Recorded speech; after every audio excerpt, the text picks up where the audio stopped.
Hello दोस्तों, मैं आप सभी से एक बात पूछना चाहता हूँ। क्या आपको चाइनीज डोंगवा का रिकैप चाहिए? चाइनीज डोंगवा मतलब जैसे परफेक्ट वर्ल्ड हो गया, और वैसे वैसे आपने बहुत सारे एनिमे देखे होंगे, मतलब वही जो चाइनीज वाला है उस टाइप के रिकैप भी चाहिए क्या? अगर चाहिए हो तो बता देना कमेंट करके। नीक एक बहुत ही ज्यादा कमजोर अगली डिस्कस्टिंग लड़का था जिसे उसकी पार्टी से बाहर निकाल दिया गया था, और फिर हमें ये बताया जाता है कि वो एक ऑर्फन बॉय था जिसे आर्गस ने रेज किया था। आर्गस मतलब उसके फादर जैसा लगता था, और वही उसका एडॉप्टिव फादर भी बन गया था। लेकिन जब उसे ये पता चलता है कि निक निक की पोटेंशियल ज़्यादा नहीं है, तो वो उसे ट्रेन करता है अच्छी तरीके से। और फिर जब निक बड़ा हो जाता है तब हमें ये दिखाया जाता है कि आर्कस उससे कह रहा होता है कि देखो, तुम एडवेंचर ग्रुप से बिल्कुल अलग हो चुके हो। और साथ ही साथ इसकी एक ब्यूटीफुल गर्लफ्रेंड भी रहती है, बहुत ज़्यादा सुंदर रहती है, लेकिन फिर उसने भी निक को धोखा दे दिया रहता है क्योंकि एडवेंचर पार्टी से बाहर निकल चुका था। तो अब यहाँ पर इसकी कोई भी उम्मीद नहीं रहती है जीने की। सोच रहा होता है कि अब मैं करूँ तो क्या करूँ। और फिर आगे हमें यह भी दिखाया जाए कि कैसे एक लड़की रहती है जो उसे भरोसा दिलाती है कि तुम बहुत कुछ कर सकते हो। सो दोस्तों, यही रहती है कहानी का मेन समरी। अब चलिए कहानी को बिना किसी देरी के शुरू करते हैं। सो कहानी की शुरुआत में हमें दिखाया जाता है कि निक और आर्गस यहाँ पे बहस कर रहे होते हैं, जहाँ पे आर्गस कहता है कि अब तुम में वो वाली बात नहीं रही है, मतलब एडवेंचर वाली बात नहीं रही है। तुम अब अच्छी तरीके से अपनी पार्टी को लीड नहीं कर पा रहे हो, इसलिए तुम्हें पार्टी से बाहर निकाल दे रहे हैं। आर्गस ने ही उसे बड़ा किया था और उसी ने पार्टी बनवाई थी निक की, लेकिन अब वही खुद उसे उसकी पार्टी से बाहर निकाल दे रहा है और कहता है कि तुम्हें खुद के दम पे जीना सीखना होगा। तो यहाँ पर ये अकेला निराश और हताश बैठा हुआ रहता है। तभी एक लड़की वहां पे आती है और वो बोल रही होती है कि तुम मेरे कॉन्सर्ट में क्यों नहीं आते हो। निक कहता है कि तुम मुझसे ही बात क्यों कर रही हो। वो उसे अपना टिकट दे रही होती है कॉन्सर्ट का और कह रही होती है कि लो कॉन्सर्ट में आ जाना। असल में ये एक आइडल रहती है और निक उसका टिकट ले तो लेता है, लेकिन सोच रहा होता है मैं जाऊंगा तो जाऊंगा, करूंगा क्या। और फिर पूछता है कि आखिर तुमने मुझसे ही बात क्यों की। तब वो बोलती है कि एक आइडल का काम यही रहता है, अगर कोई डिप्रेस्ड हो तो उसे जाकर सहानुभूति देना। और फिर यही कहने के बाद हम देखते हैं कि निक चला जाता है उसके कॉन्सर्ट में। निक को अच्छा लगता है कि सही में अच्छा किया उसने वो इस कॉन्सर्ट में आ गया, क्योंकि यहाँ पर उसे थोड़ा सा प्रोत्साहन मिल रहा होता है। साथ ही साथ उसने बहुत सारे स्टफ भी खरीद लिए रहते हैं। अब एक रात उसे याद आता है कि अरे ये क्या, खाने के भी पैसे नहीं बचे हैं, मैंने तो सारी चीजें इसी की चीजें खरीदने में खर्च कर दी हैं, अब मैं क्या करूं। तो फाइनली अब इसे मिशन पे जाना ही रहता है, लेकिन इसके लिए इसे पहले एक पार्टी को फॉर्म करना पड़ेगा। और यहाँ पर इसके बारे में अफवाह तो बहुत बुरी फैली हुई रहती है, और सोच रहा होता है मुझे और भी पैसे उड़ाना है, उसके लिए बहुत ज्यादा मजा आएगा। तो एक बंदे के पास जाता है उससे बात करने के लिए, क्या तुम मेरे साथ पार्टी फॉर्म करना चाहोगे। लेकिन एक बूढ़ा आ जाता है, उसे पकड़ लेता है और यहाँ पर एक अजीब व्यवहार कर रहा होता है, जैसे कि उससे कोई फर्क ही नहीं पड़ रहा होता है। और सोच रहा होता है कि अब मैं क्या करूँ। अब ऐसे करते करते पूरा एकदम शाम हो चुका रहता है, कोई भी नहीं आता है, मतलब एकदम पूरा खत्म ही हो चुका रहता है। तो बार में अकेले बैठा हुआ रहता है, खा रहा होता है। तब हम देखते हैं कि वहां पर उसके पास बेंच खाली रहता है, तो वहां पर 3 और लोग आ चुके रहते हैं बैठने के लिए। निक बस उन्हें घूरता जा रहा होता है। वैसे वो कोई भी एक दूसरे को नहीं जानता था। सबसे पहले तो निक की नजर उस मेज के ऊपर जाता है, जहां पर वो देखता है कि वो बहुत ही ज्यादा महंगी महंगी चीजें उसने रखी हुई रहती है। साथ ही साथ ये सबसे अलग दिख रही होती, लग रहा होता है कि बहुत ही ज्यादा अमीर है।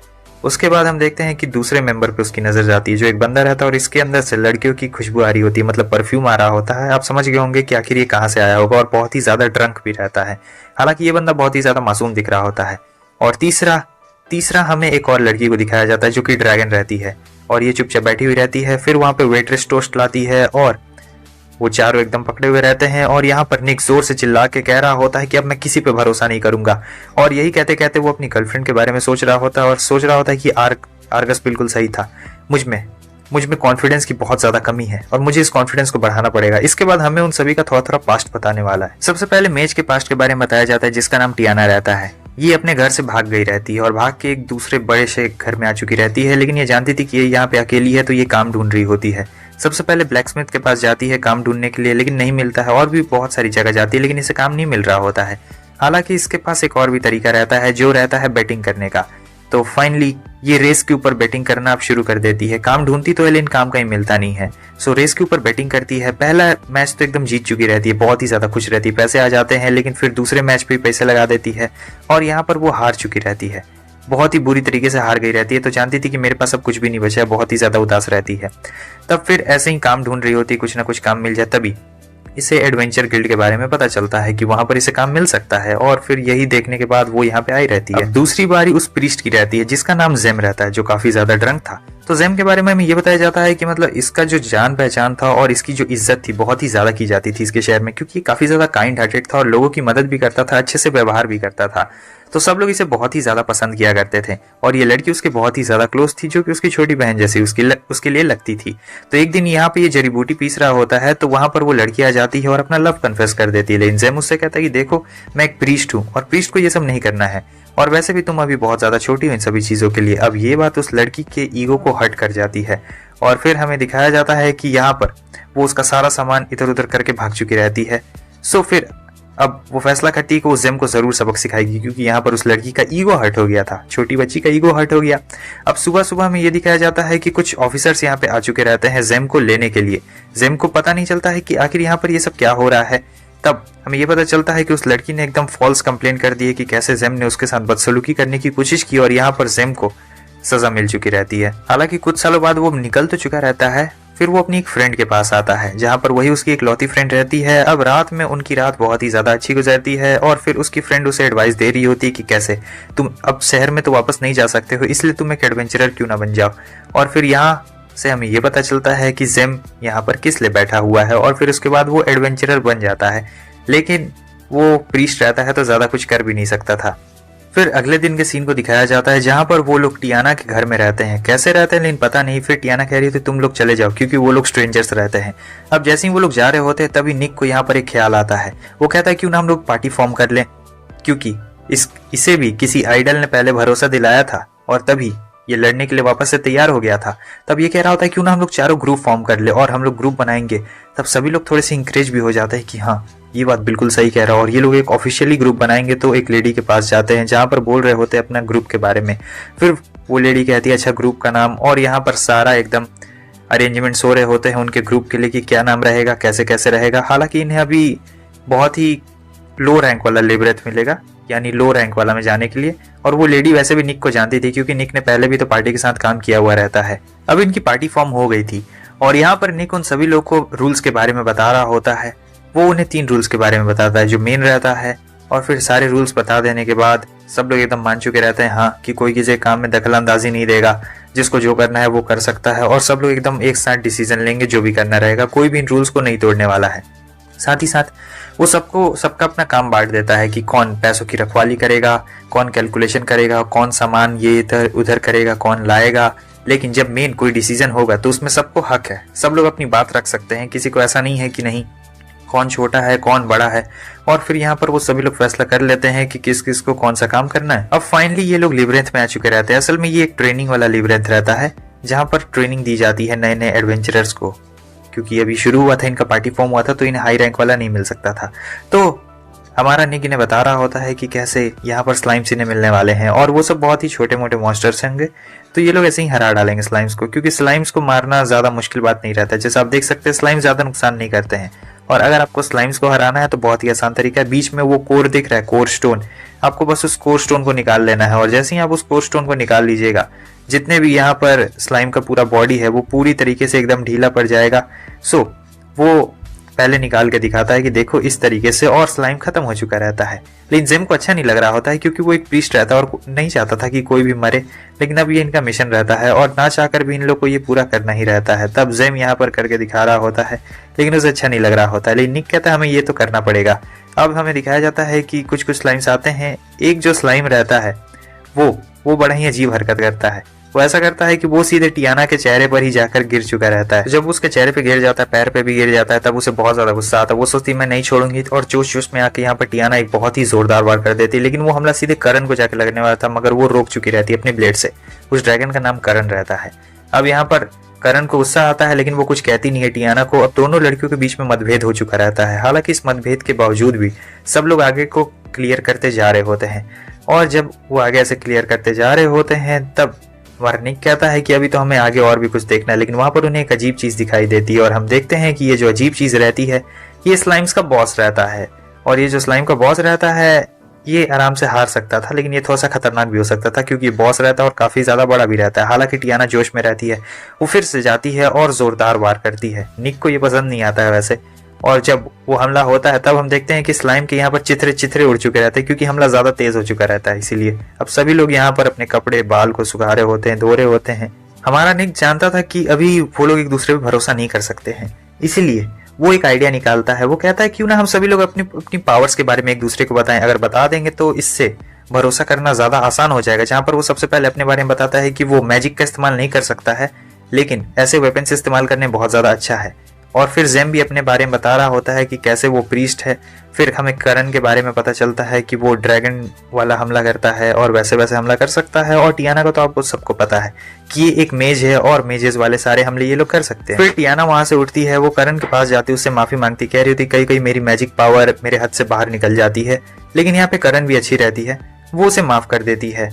और फिर आगे में उन सभी के बीच में बातचीत चलने लगती है। और फाइनली अब ये लोग जा रहे होते हैं कुछ ऐसे नए छोटे मोटे मिशन को पूरा करने के लिए, जहाँ पर हम देखते हैं कि ये लोग गॉब्लिन से लड़ रहे होते हैं। एक गॉब्लिन रहता है तो बड़े आराम से मार सकते हैं, लेकिन अगर गॉब्लिन्स का झुंड हो तो उन्हें मारना थोड़ा सा मुश्किल रहता है। लेकिन यहाँ पर हम देख सकते हैं कितनी आसानी से मार रहा है। तभी टियाना बता रही होती है कि मुझे यहाँ पर सेंस हो रहा है। ये अपनी मैजिक का इस्तेमाल करती है और बताती है कि अभी बहुत सारे गॉब्लिन्स हैं, ये ऑर्क्स रहते हैं। निक उससे कहता है कि ये जो तुमने मैजिक किया ये तो हाई लेवल मैजिक है, आखिर तुमने ये कैसे किया? तो वो बताती है कि मैं कुछ ऐसे वैसे मैजिक कर सकती हूँ। हालांकि यहाँ पर इनका ये प्लान रहता है कि जो करण और निक है वो दोनों क्लोज कॉम्बैट में बहुत ज़्यादा अच्छे हैं, और जो जेम और टियाना है वो दूर से ही इन्हें हौसला दे और साथ ही साथ इनकी मदद करे। मतलब क्लोज रेंज और लॉन्ग रेंज वाला अटैक में ये लोग कर रहे होते हैं।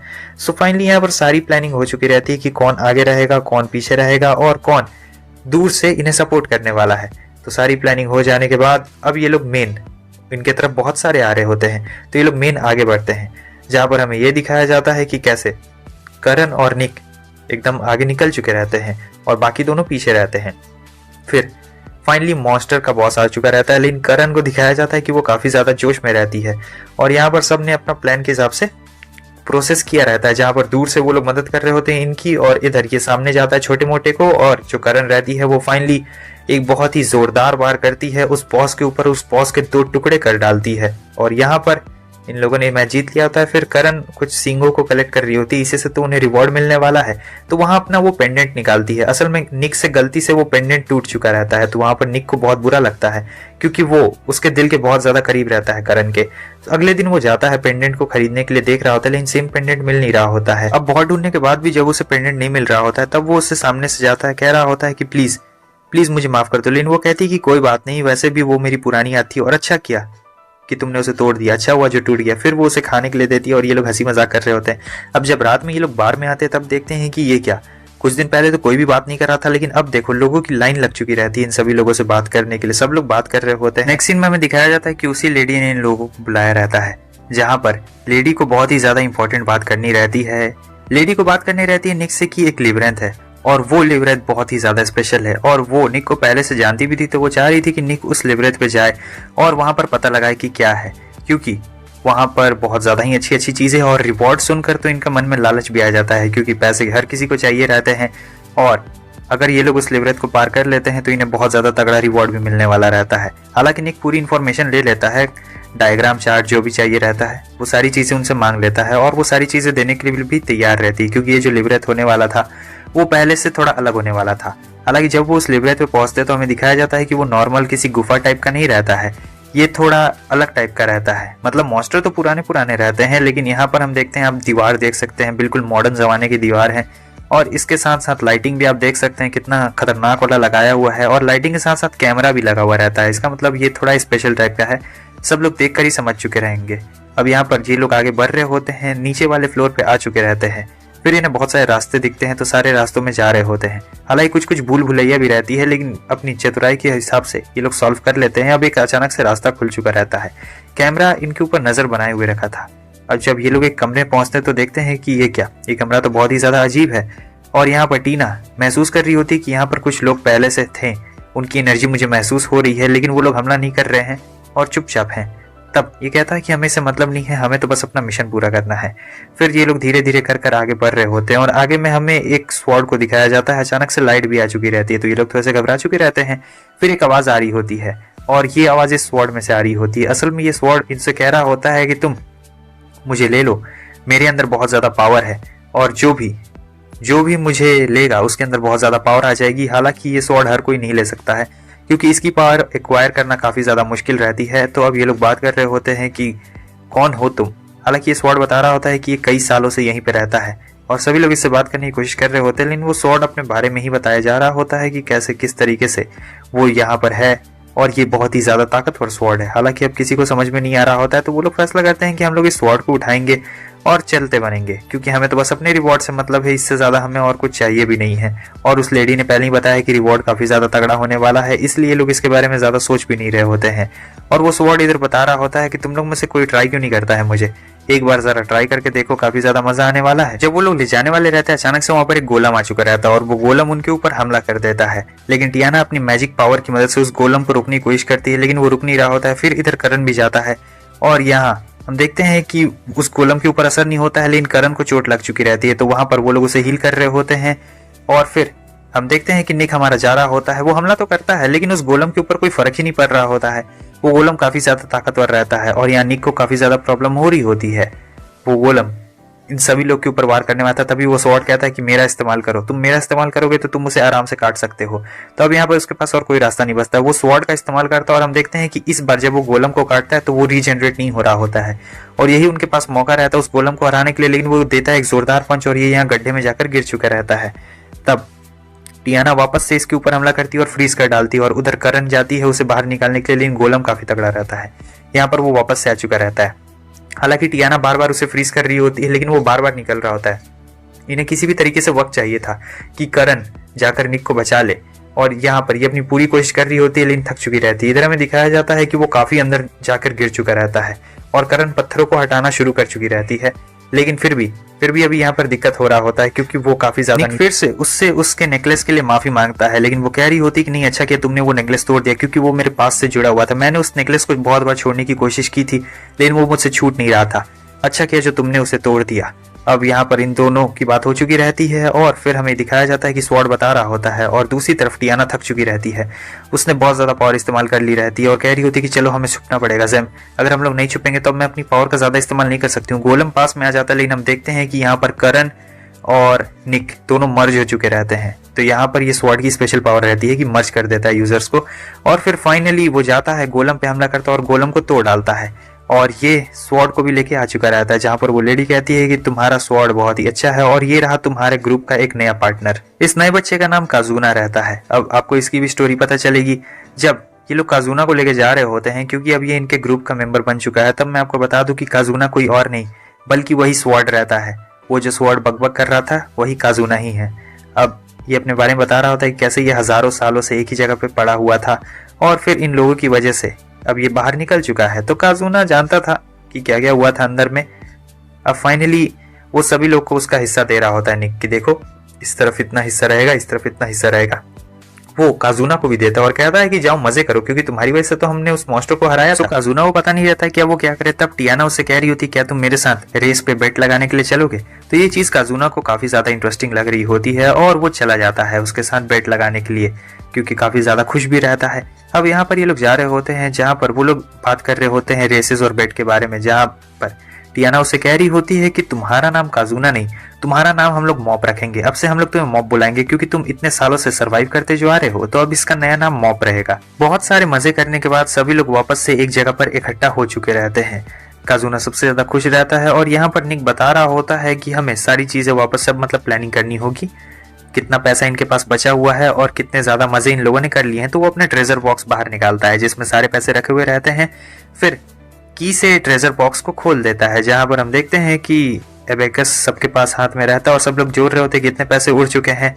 सो फाइनली हमें ये पता चलता है कि इनके पास तो ज्यादा पैसे बचे ही नहीं हुए हैं, गिन चुन कर 54-58 बची हुई रहती है। और ये सारी चीजें देखकर सब लोग हैरान हो जाते हैं और कह रहे होते हैं कि वापस से हमें मेहनत करनी पड़ेगी और भी ज्यादा पैसे कमाने पड़ेंगे। अब तो सीन कट होता है, इधर हमें दिखाया जाता है कि सब लोग उड़ चुके रहते हैं, लेकिन सबके साथ एक ही चीज हुई रहती है, सबने अपने पिछली जिंदगी के बारे में बुरा सपना देखा हुआ रहता है और वो सपना इनके लिए एकदम हादसे से कम बिल्कुल भी नहीं रहता है। यहाँ पर सबसे ज्यादा तो निक हैरान रहता है, क्योंकि उसे अपनी गर्लफ्रेंड के बारे में याद आ रहा होता है, कैसे उसकी गर्लफ्रेंड ने उसे चूना लगा दिया था बहुत बुरी तरीके से। अब फाइनली सब लोग उठ चुके रहते हैं तो मॉप यहाँ पर आता है और मॉप अपने बारे में बता रहा होता है। मॉप अपनी पावर के बारे में बता रहा होता है कि कैसे उसने अपनी पावर के बारे में पता लगा लिया है और वो दिखाना चाहता है अपनी पावर के बारे में। तो सब लोग थोड़ा सा हैरान रहते हैं, क्या सचमुच ये अपनी पावर के बारे में दिखाना चाहता है। तो ये लोग ट्राई करने के लिए आ चुके रहते हैं एक और लेवरेथ में, जहाँ पर मॉप सभी लोग की पावर के बारे में दिखा रहा होता है। ये टेलीकिनेसिस की मदद से अपने आप को 2 हिस्सों में बांट लेता है, मतलब इसके पास खतरनाक वाली पावर रहती है। और फाइनली इसने इस मॉन्स्टर को मार दिया था। तो इसी बात पे अब पार्टी होने वाली रहती है, लेकिन दिक्कत ये रहती है कि पार्टी में टियाना नहीं आ सकती थी, उसे कहीं जाना रहता है। तो टियाना यहाँ चली जाती है प्रीस्ट के साथ, और फिर आगे हमें ये दिखाया जाता है कि अब ये लोग तीनों आ चुके रहते हैं यहाँ पर पार्टी करने के लिए, लेकिन निक नहीं जाना चाहता था क्योंकि इस होटल में पहले भी उसकी गर्लफ्रेंड के साथ वो काफ़ी बार आया रहता है और वहीं पे वो रहती है। लेकिन कोई फर्क नहीं पड़ता है, निक यहाँ पे आराम से बैठा हुआ रहता है, अपना खाना ये लोग खा रहे होते हैं। तभी उसे दिखाई देता है कैसे उसकी गर्लफ्रेंड एक और प्यारे से बंदे को चूना लगा रही होती है। सो अब निक से ये सब देखा नहीं जाता है क्योंकि वो जानता था अपनी गर्लफ्रेंड के बारे में, तो वो आके बैठ जाता है और फिर अपने गर्लफ्रेंड के एक एक राज को खोलने लगता है, जहाँ पर वो गुस्सा होकर वहां से चली जाती है।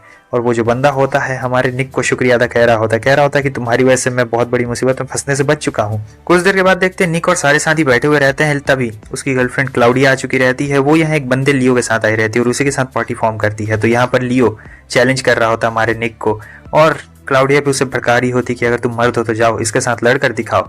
और फिर फाइनली यहाँ पर निक ने चैलेंज को एक्सेप्ट कर लिया रहता है और वो लियो से कह रहा होता है कि चलो तुम्हें तो मैं बाहर देख लूंगा। अब ये कहने के बाद वो दोनों यहाँ साइड कोने में आ चुके रहते हैं बाहर में, जहाँ पर हम देखते हैं कि लड़ने की बजाय जो लियो रहता है उससे माफी मांग रहा होता है और कह रहा होता है कि प्लीज उसे माफ कर देना। असल में बात यह है कि हमारी पार्टी अभी बहुत बुरे दौर से गुजर रही है और हमें पैसों की सख्त जरूरत है, तो तुमने उसके प्लान पे पानी फेर दिया। हमें पैसों की जरूरत है, इसलिए वो सभी लोगों को चूना लगा रही थी। और इधर क्लाउडिया बहुत ज्यादा गुस्से में भी रहती है, तो वो कह रहा होता है क्यों ना तुम हमारी तरफ आ जाओ, तुम अपनी पार्टी को धोखा दे दो, जितने पैसे रहेंगे तुम हमारे साथ लगा देना, बहुत ज्यादा मजा आने वाला है। क्यों, क्या कहते हो इसके बारे में? लेकिन निक को ये बात बिल्कुल भी अच्छी नहीं लगती है क्योंकि लियो से कह रहा होता है कि वो अपनी पार्टी को धोखा दे दे। अब इस बात को सुनकर उसे बहुत ज्यादा ही गुस्सा आ रहा होता है।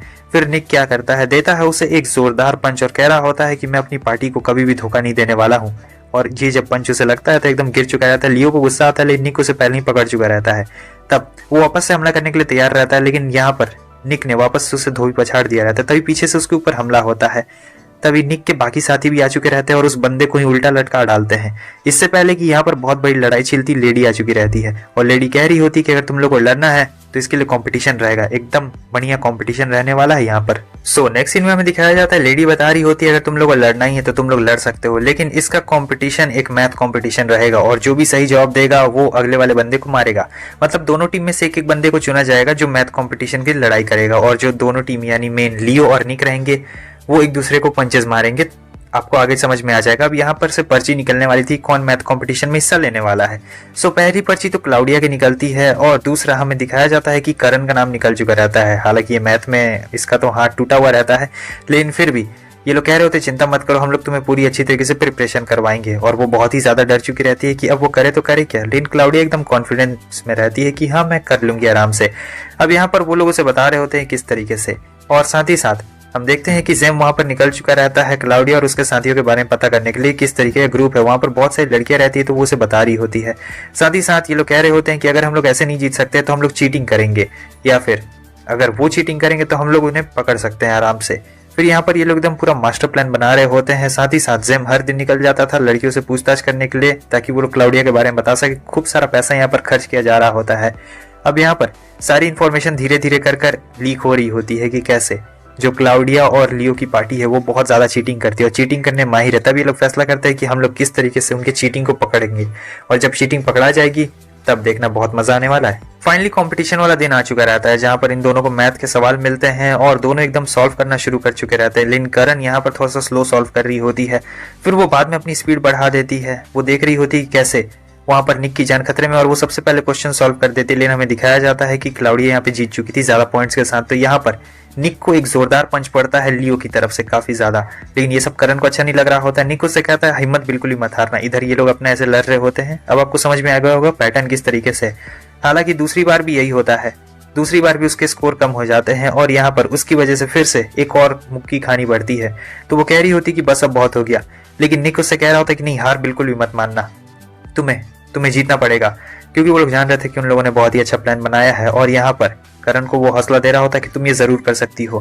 लेकिन क्लाउडिया आराम से बैठी हुई रहती है और टियाना एकदम मौके का इंतजार कर रही होती है।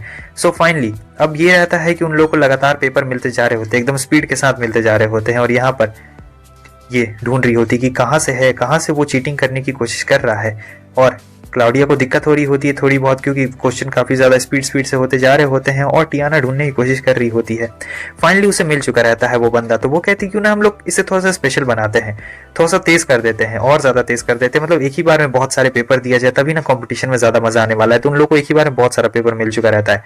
अब क्लाउडिया के लिए यहाँ पे दिक्कत हो रही होती है क्योंकि वो सुन रही होती है और फिर लिख रही होती है, लगातार पेपर पे पेपर मिलते जा रहे होते हैं और लगातार ये लोग लिखते जा रहे होते हैं काफ़ी तेज़ी के साथ। लेकिन क्लाउडिया थोड़ी सी चिंतित हो जाती है क्योंकि ये बंदा उसे इन्फॉर्मेशन दे रहा होता है। अब यहाँ पर वापस से चल रहा होता है इन लोगों का, और अब टियाना एकदम कंफर्म हो चुकी रहती है कि हाँ उसी टावर में से आ रही है। तब फाइनली हमें दिखाया जाता है कि निक और उसकी टीम अब यहाँ से पतली गली पकड़ लेते हैं पीछे से, क्योंकि वो लोग उस बंदे को पकड़ने के लिए जा रहे होते हैं। और यहाँ पे निक जानता था, वो थोड़ा सा टाइम ले रहा होता है। और फिर जो लियो रहता है वो कह रहा होता है कि वो लड़ने से डर गया क्या। निक थोड़ा सा टाइम ले रहा होता है, अचानक से ये देखता है कि ये क्या, इसका इन्फॉर्मर तो बोलना बंद कर देता है। तब ये सोच रहा होता है कि मुझे टाइम लेना चाहिए और फिर ऐसे लड़ाई करना शुरू कर देता है। लेकिन निक जानता था कि अब इनकी चोरी पकड़ी गई है और वो क्लाउडिया से बात करने की कोशिश करता है लियो। तब ये कहती है कि ये चीटिंग होगी, समझे, तुम बात नहीं कर सकते हो ऐसे। तब सोच रहा होता है कि आखिर वो हमें जवाब क्यों नहीं दे रहा है, क्योंकि एक भी सवाल का जवाब यहाँ पे नहीं आ रहा है। क्लाउडिया एकदम परेशान हो चुकी रहती है और यहाँ तो इस बंदे को पकड़ लिया गया रहता है। ये लोग आराम से पकड़ लेते हैं और फाइनली सबके सामने ला देते हैं और बता देते हैं कि कैसे ये बहुत बुरी तरीके से ये लोग चीटिंग कर रहे थे। तो यहाँ पर उनकी सारी टीम को पकड़ लिया गया रहता है और क्लाउडिया बहुत जोर से चिल्लाती है कि मैं तुम्हें नहीं छोड़ने वाली हूँ। इधर अगले सीन में दिखाया जाता है कि लियो को एक गार्ड टॉर्चर कर रहा होता है, बहुत बुरी तरीके से टॉर्चर कर रहा होता है। अचानक से वहां पर एक स्वॉर्ड आ चुकी रहती है और उसके बाद सीन यहाँ पे कट हो जाता है। ये सभी अपनी जीत का जश्न मना रहे होते हैं, बहुत सारे पैसे जो मिले रहते हैं। तो ये लोग आ चुके रहते हैं यहाँ कसीनो में, जहाँ पर कसीनो में सब लोग अपने अपने अलग अलग मजे कर रहे होते हैं। टियाना यहाँ पे शर्त लगा रही होती है और ये दोनों यहाँ पर फ्री की आइसक्रीम खाने आए रहते हैं। लेकिन मॉब को यहाँ पे आइसक्रीम नहीं मिलती है, उसका ऑफर चला जाता है। निक कहता है कि कोई दिक्कत वाली बात नहीं है, चलो चलकर कहीं और खा लिया जाएगा। इस तरफ टियाना अपना बेट लगा रही होती, तभी हमें लियो को दिखाया जाता है। लियो अपने नए फॉर्म में आ चुका रहता है, किसी को पता भी नहीं चलेगा कि ये लियो है क्योंकि पहले से ज्यादा ताकतवर हो चुका था और उस स्वॉर्ड की पावर इसे मिल चुकी रहती है। तो यहाँ पर वो उन सभी लोग को ही ढूंढ रहा होता है। लियो काफी ज्यादा गुस्से में रहता है, वो किसी भी तरीके से निक को बहुत बुरी तरीके से हराना चाहता था। सारे गार्ड साथ हो चुके रहते हैं लेकिन लियो का ये नया फॉर्म इतना खतरनाक रहता है कि सबको पछाड़ देता है। अब टियाना उसके बीच में रहती है लेकिन वो टियाना को नहीं मारना चाहता था क्योंकि वो उसकी दुश्मन नहीं रहती है। लेकिन फिर भी टियाना उसे कहने लगती है और फिर हमें दिखाया जाता है कि वो उसे एक शॉक देती है और यहाँ से भागना शुरू कर देती है। मगर इतना काफी नहीं रहता है क्योंकि नए फॉर्म में वो जल्दी तरीके से हील हो जाता है। अब वो टियाना को मारने के लिए जा रहा होता है लेकिन तब तक हम देखते हैं कि यहाँ आ चुका रहता है हमारा निक और निक रोक लेता है अपनी स्वॉर्ड की वजह से।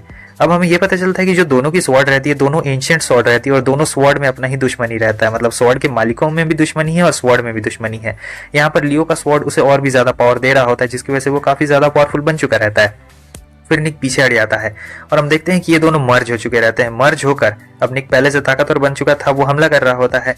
यहाँ पर लियो को बहुत ज्यादा गुस्सा आ रहा होता है। हालांकि लियो नुकसान नहीं पहुंचा रहा था, हालांकि उसकी स्वॉर्ड नुकसान पहुंचा रही थी इधर उधर वाले लोगों को। तो लियो उससे कह रहा होता है कि देखो अगर तुम्हें बदला लेना है उस दूसरी स्वॉर्ड से तो तुम ले सकते हो, लेकिन कम से कम यहाँ पे जितने भी लोग हैं उन्हें तो नुकसान मत पहुंचाओ। मगर उसकी स्वॉर्ड कहती है कि मुझे निक की स्वॉर्ड से बदला लेना है किसी भी हाल में, इसके लिए भले मुझे कुछ भी करना पड़े। तो अब दोनों के बीच में खुद ही बहस होने लगती है और इसी मौके का फायदा उठाते वक्त निक उसे जोरदार वार करता है। और ये जो हमला रहता है यहाँ पर दोनों के बीच में अभी भी बहस चल ही रही होती है, लेकिन फिर से हम देखते हैं कि वो पावर अपनी बढ़ा देता है। और यहाँ पे लियो को अपना बचपन याद आ रहा होता है कि कैसे वो अच्छा इंसान था, वो कभी बुरा नहीं था, हालांकि हालात उसे मजबूर कर देते हैं। अब यहाँ पर टियाना अपने मैजिक कार्ड का इस्तेमाल करती है और उसकी स्वॉर्ड को बुरी तरीके से सील कर डालती है क्योंकि वो लोग बिजी थे बात करने में। अब फाइनली जब इसे होश आता है तो फिर से इसे पकड़ लिया गया रहता है और यहाँ पर इन लोगों ने एकदम सुरक्षित बचा लिया था सभी को। लियो को वापस से जेल में डाल दिया गया था, हालांकि निक उससे मिलने के लिए आया हुआ रहता है। निक जानता था कि वो बुरा इंसान बिल्कुल भी नहीं है और उसे प्रोत्साहित करता है कि तुम आगे चलकर अच्छा काम कर सकते हो और फिर यहाँ पर वो उसे गुड बाय कहकर जाने लगता है। उसी दिन हमें दिखाया जाता है मॉब को एक एडवर्टाइजमेंट मिलता है जहाँ पर मैगजीन में ये लिखा हुआ रहता है कि कैसे एक जो प्रेत आत्मा है वो सारे बच्चों को किडनैप कर रही है। और वो जेम को दिखाता है लेकिन उसे भरोसा नहीं होता है कि ये क्या है। लेकिन फिर उसके बारे में करण कह रही होती है कि हाँ मैंने भी सुना है और ये बहुत ही अजीब सा बंदा है, पता नहीं कौन है ये। लेकिन किसी को भी इसके बारे में भरोसा नहीं हो रहा था कि भाई छोड़ो कोई ऐसे ही होगा। अब रात में जेम एक लड़की का ऐसे ही पीछा कर रहा होता है लेकिन वो देख के हैरान होता है कि कैसे एक अजीब सी चीज ने उस लड़की को अपनी तरफ खींच लिया है। मॉब चाहता है हमला करने के लिए, यहाँ पर निक भी देखता है। साथ ही साथ अब उन्हें भरोसा हो रहा होता है कि हाँ सही में कोई आत्मा तो है। तो अब ये लोग उस लड़की को बचा चुके रहते हैं क्योंकि मॉब ने हमला कर दिया था उस बंदे के ऊपर। फाइनली हमें दिखाया जाता है वो लड़की कह रही होती है कि मेरी मदर ने उसे बहुत बार पकड़ने की कोशिश की है उस आत्मा को, लेकिन वो बार बार मेरी मदर को हॉस्पिटलाइज कर देता है। तो यहाँ पर जेम कहता है कि हाँ मैंने भी अपनी आंखों से देखा है।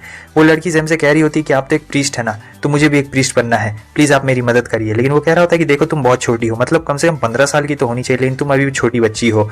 और फिर यहाँ पे मॉब कहता है क्यों ना हम लोग उसके बारे में खुद ही पता लगाएं, हम लोग इसके बारे में अच्छी तरीके से पता लगा सकते हैं। और वो सभी को इंकरेज कर रहा होता है। सो फाइनली अगले दिन के सीन में हमें ये दिखाया जाता है कि सारी टीम यहाँ पर पहुंच चुकी रहती है एक दूसरी गार्बेज वाली जगह पर। ये लोग यहाँ पर आ तो चुके रहते हैं लेकिन देख रहे होते हैं यहाँ की हालत खराब रहती है। एक बंदा बहुत ही ज्यादा ड्रिंक में रहता है तब हमारा जेम उसे दे देता है कुछ हर्ब्स निकाल के और कह रहा होता है कि तुम ड्रिंक मत करना, ये लो तुम ये हर्ब्स खा लो क्योंकि इससे तुम ठीक हो सकते हो।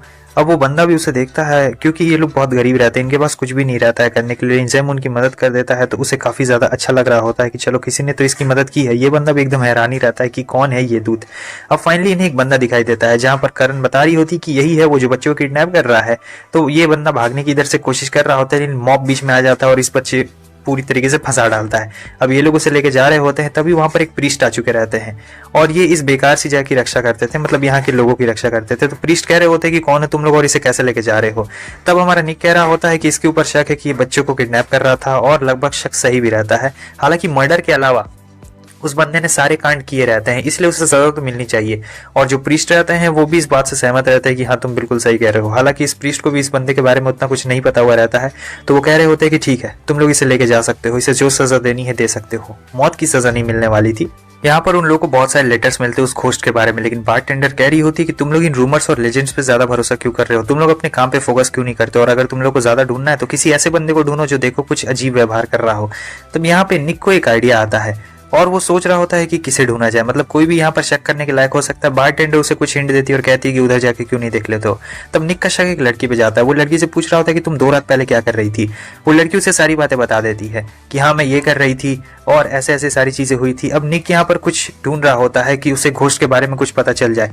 फिर यहाँ पर उन लोगों का लिस्ट मिलता है जहाँ पर जिन लोग के रूफटॉप के ऊपर उस बंदे ने कदम रखा था तो उनका रूफटॉप चकनाचूर हो गया था। तो ये लोग वापस से गार्बेज में पहुंच जाते हैं जहां पर ये बंदा बता रहा होता है कि हमें एक लड़की की बॉडी मिली है। हालांकि इसके अलावा और कोई भी इन्फॉर्मेशन नहीं है, ना ही मैं तुम लोग को बता सकता हूँ क्योंकि वो लड़की छोटी है। अब ये लोग जैसे वो सुनते हैं कि उस लड़की की बॉडी मिली है, मतलब छोटी लड़की है, तब इन लोग की रूह कांप जाती है कि कोई छोटी बच्ची को कैसे मार सकता है। सो फाइनली ये लोग जाके बॉडी को डिस्कवर करते हैं जहां पर देखते हैं कि इसे येलो डिजीज नाम करके कोई बीमारी रहती है और ये बता रही होती है कि देखो यहाँ नीचे क्या है। तो एक रेड पिल मिलता है, वो तोड़ देती है।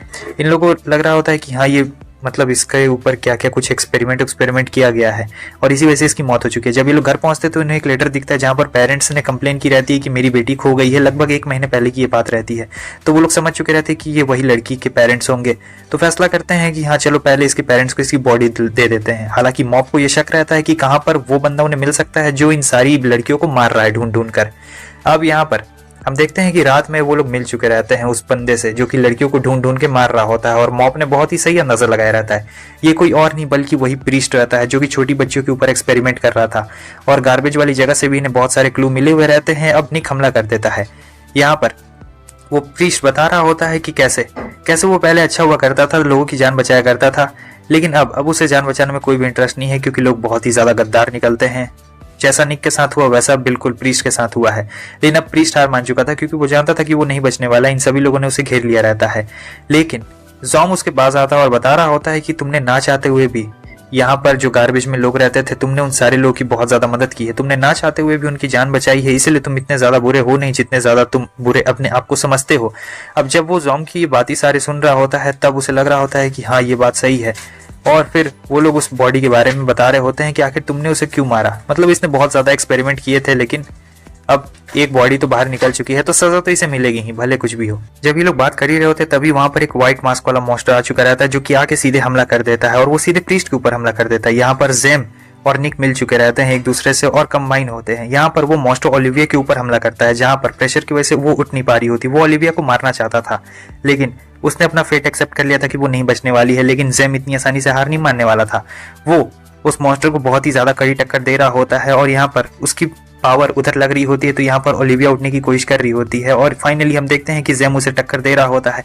इससे पहले कि वो मॉन्स्टर कुछ कर पाता उसका मास्क टूटने लगता है क्योंकि जेम ने हमला कर दिया रहता है। और जब उसका मास्क टूटने लगता है तब वो तुरंत ही वहां से भाग चुका रहता है और हमें दिखाया जाता है कि प्रीस्ट अपने अंतिम समय में रहता है क्योंकि उस मॉन्स्टर ने इसे घायल कर दिया रहता है और फाइनली वहां पर उसकी मौत हो चुकी रहती है। अब जेम भी बाहर आ चुका रहता है क्योंकि वो जानता था कि वो हर दुनिया में हर किसी को नहीं बचा सकता है जो भी उसे प्यारा हो। हालांकि सभी लोग बहुत ही ज्यादा यहाँ पर दुखी रहते हैं लेकिन अभी दुखी होने का मौका नहीं था क्योंकि अंत में उस प्रीस्ट ने मान ही लिया था कि उसने बुरे काम किया और उसकी सजा मिलने वाली थी। ओलिविया उससे कहती इतनी जल्दी शांत नहीं बैठने के लिए क्योंकि वो जो व्हाइट मास्क वाला मॉन्स्टर है वो वापस आ सकता है और वो कौन है किसी के भी इसके बारे में बिल्कुल नहीं पता है, तो तुम लोग को थोड़ा सा सावधान रहना पड़ेगा। और ओलिविया भी अपनी आइडेंटिटी छुपा रही होती है। ओलिविया इनकी नई टीम मेंबर रहती है। हालांकि हमारा ये वाला एनिमे भी यहीं पे खत्म होता है, इसका सीजन 1 ये खत्म हो गया, सीजन 2 अभी आया नहीं है। वैसे तुम लोग कमेंट में बता देना, मैंने वीडियो के शुरू में ही तुम लोगों से पूछा है कि क्या तुम लोग को चाइनीज डोंगा वाला रिकैप चाहिए तो बता देना, यस कर देना, और साथ ही साथ 2000 लाइक